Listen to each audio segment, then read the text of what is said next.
Thanks for joining this discussion on the Big 10 Shakeup. In this video, I will present some of the awkward choices that the Big 10 has to make and some possibly strange outcomes. In the next video, I will present some other possible solutions. This is the Gridiron-Connoisseur, longtime contributor to Athlon Sports, also known as John LaFleur. Please subscribe to my channel to be notified of new videos as they are released. Also, see below for links to my website and Athlon articles. What does the addition of the University of Southern California and the University of California in Los Angeles portend for the future of the Big Ten? First of all, it would spell the end of the Eastern and Western divisions as they are currently arranged. Other FBS conferences have dropped a divisional format or have been openly discussing doing so. Therefore, the Big Ten is possibly headed to a model of 2 permanent opponents and 7 other conference games on a rotating basis. The Big Ten used a similar setup from 1993 when Penn State joined the conference until Nebraska joined in 2011 when the conference split into the Leaders and Legends divisions. Back then, each member had 2 permanent rivalries and 6 rotating opponents. Everyone should understand that the priority would have to be on maintaining in-state rivalries. Those include these series: Illinois versus Northwestern, Indiana versus Purdue, Michigan versus Michigan State, UCLA versus USC. The appeal of college football is in its history. Longtime border state rivalries must be preserved, such as Iowa and Minnesota, who began playing in 1891, have played 115 times and have met annually since 1931. Michigan versus Ohio State began playing each other in 1897, have played 117 times, and have met annually every year since 1900, with the exception of 2020. Minnesota and Wisconsin began playing each other in 1890, played 131 times, and have met annually since 1890. Some long-standing series would have to be sacrificed. These include Illinois versus Ohio State, which began in 1902, and they have played each other 103 times. Michigan versus Minnesota began playing each other in 1892, and have played each other 104 times. Northwestern versus Wisconsin began in 1890, and have played each other 103 times. The glaring problem exists for current members on the western and eastern extremes of the conference. Some members border only one state with a fellow Big Ten member. Therefore, how is the conference to decide with which other member to have an annual meeting for those on the edge of the footprint? Those in questioning are Maryland, Nebraska, and Rutgers. Geographically speaking, it would make sense to pair Maryland and Rutgers with Penn State, since both programs on the East Coast border Pennsylvania, but not any other state in the region of the Big Ten. However, assigning Rutgers and Maryland as Penn State's annual opponents raises 2 glaring problems. Penn State would have those 2 as permanent opponents, preventing Penn State from being paired with its neighbor to the west, Ohio State.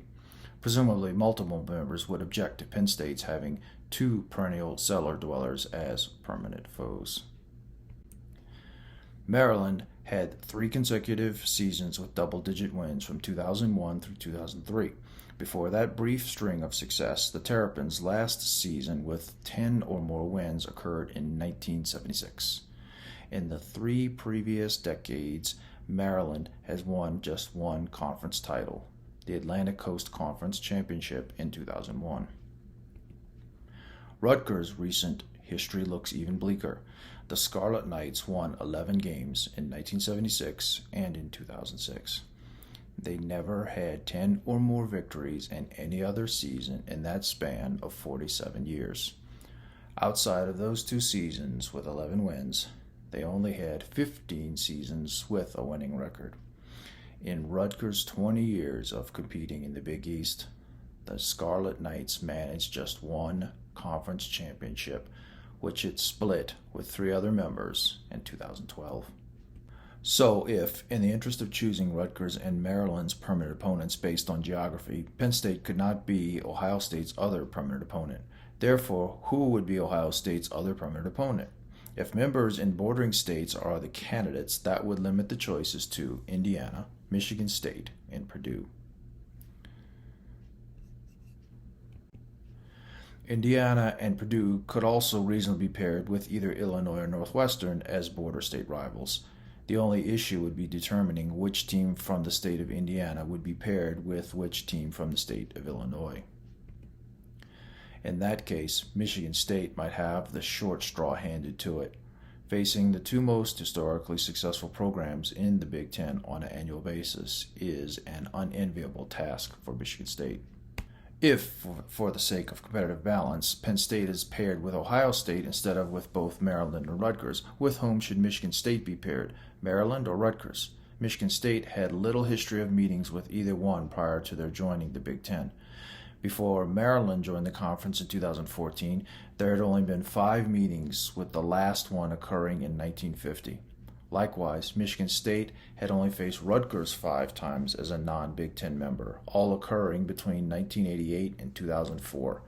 However, it seems that Maryland has been aching to have Penn State as an arch rival since joining the Big Ten. Out of deference to Maryland's wish, the Big Ten should set Maryland versus Penn State as an annual matchup, then make Rutgers Michigan State's other permanent opponent. Another problem involves Nebraska's permanent opponent in addition to Iowa. Nebraska does not border another state with a Big Ten member, so there is no other obviously logical choice. If Purdue and Indiana are each paired with either Illinois or Northwestern, and Michigan State would be paired with Rutgers, then what option is left for Nebraska? Is pairing either of the programs in Los Angeles with Nebraska the ideal choice? No, far from it. However, what option makes more sense? Would making Nebraska a permanent opponent for Michigan State seem more palatable? East Lansing is closer to Lincoln than Los Angeles is.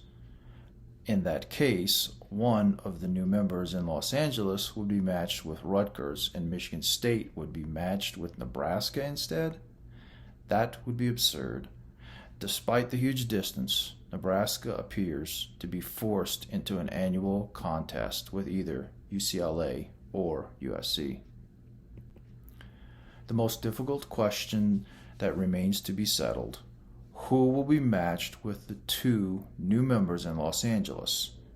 Since Nebraska is the closest, or more accurately, the least farthest member from Los Angeles, Nebraska would be making a biennial trip to either UCLA or USC. Who would be matched with the other member in Los Angeles? In this scenario, as it has been laid out, Wisconsin has been assigned Minnesota as a permanent opponent, but still needs a second one. Therefore, Wisconsin would have an annual meeting with one of the 2 newest members of the Big Ten out on the left coast.